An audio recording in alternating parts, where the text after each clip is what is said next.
All right, folks, a bombshell out of New York City where Keechant Sewell, who was a year ago named by New York Mayor Eric Adams as police commissioner, she quit. That's right, issued her resignation today. She sent an email out saying I made the decision to step down from my position. While my time here will come to a close, I will never step away from my advocacy and support for the NYPD, and I will always be a champion for the people of New York City. She was sworn in on January 1st, 2022. She did not give a reason for why she's doing so, but what you have here is you have some folks saying that she has been battling with the mayor's office. Right here it says Sewell's relationship with City Council, City Hall has seemed to sour in recent months, with the commissioner finding herself increasingly handcuffed when trying to make key department decisions.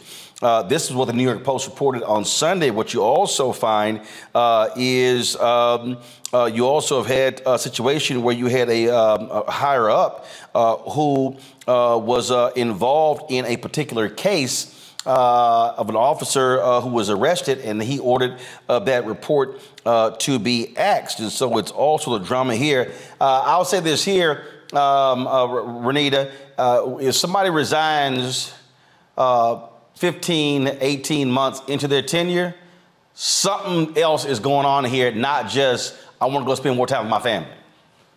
Absolutely. You're right. I mean, everybody knows what this looks like. Politicians do it all the time. They serve, 15, 20 years in office, and all of a sudden they say, oh, I've got to go leave and spend more time with my children. And it never really washes.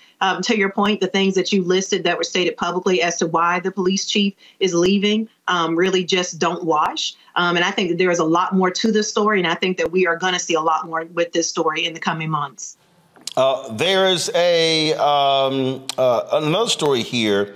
When the department's highest-ranking uniform officer, Omakongo, he was involved in this particular issue. She decided to discipline this officer, Jeffrey Madre, and she sided with the city's Civilian Complaint Review Board in this. And so what happened here, he was hit with an official reprimand, which was for 10 days. He was docked between 5 and 10 vacation days when they say that he abused his authority in the 2021 gun case involving a retired cop. This is the New York Post story right here. It says NYPD Chief of Department Jeff Madre, of course, he voided the arrest of a retired cop who was accused of flashing a gun at 3 children in Brooklyn in November 2021, according to internal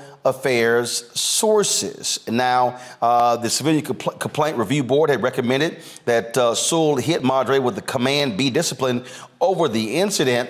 And according to folks there, that this also was a point of contention because Madre is a he's supported big time by the mayor of New York City. First of all, this is just very clear here, Omakongo. No cop should be standing in the way of avoiding any arrest. I don't care if somebody's a retired cop. And so, as far as I'm concerned, if you are the highest-ranking uniformed police officer and you did that, you should not have your job. Absolutely, straight up. And given, especially this last story, just kind of goes to what I was already thinking from the other parts you were reading. When you have somebody who, someone in her position siding with civilian review boards, you're automatically going to become an enemy of your colleagues. And I really think that there has to be a lot behind that. And if Madre and Mayor Adams are tight or connected, I can't see a window where she could have had the support that she needed. And she's also a Black woman running this. And I remember a story we did a few months ago. I'm sure you remember the state where there was a Black woman who was put in charge of a county sheriff's office or something, and then those members all quit.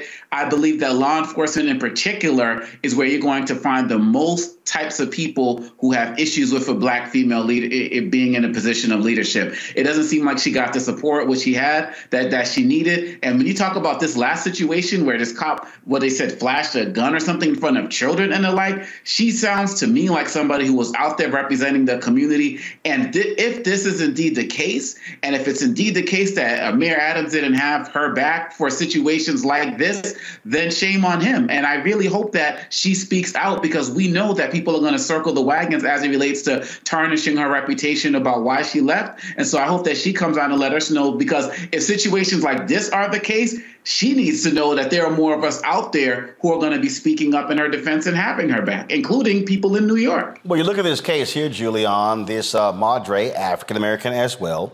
This is what it says, that this retired cop was arrested on allegations he pulled a gun on 3 kids, ages 12, 13, and 14, and who smashed a camera outside his family's realty office in Brownsville.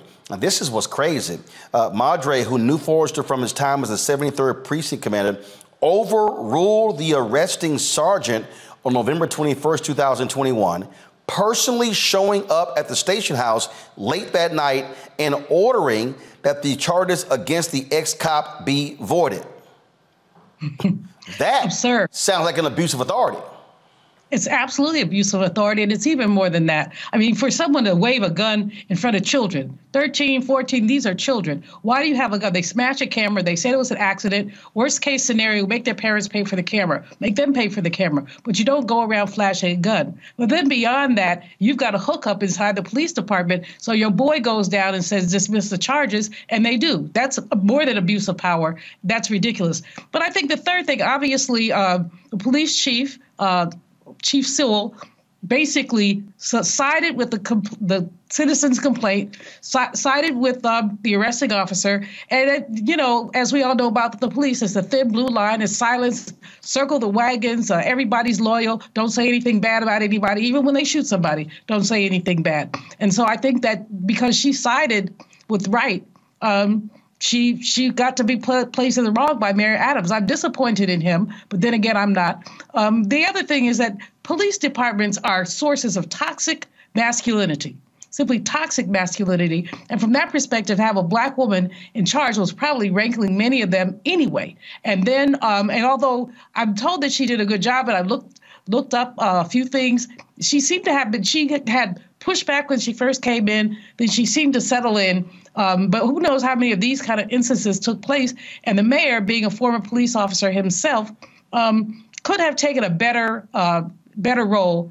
He probably, they said that she resigned after a meeting with the mayor. So he said something that triggered her and made her say, I'm up out of here. And I'm sorry that the sister had to leave, but I'm sure she's been bigger and better things in front of her. And God bless whomever tries to straighten out the New York Police Department. All right, folks, back to our Roland Unfiltered video in just one moment. When you talk about blackness and what happens in black culture, we're about covering these things that matter to us, speaking to our issues and concerns. This is a genuine people-powered movement. There's a lot of stuff that we're not getting. You get it, and you spread the word. We wish to plead our own cause.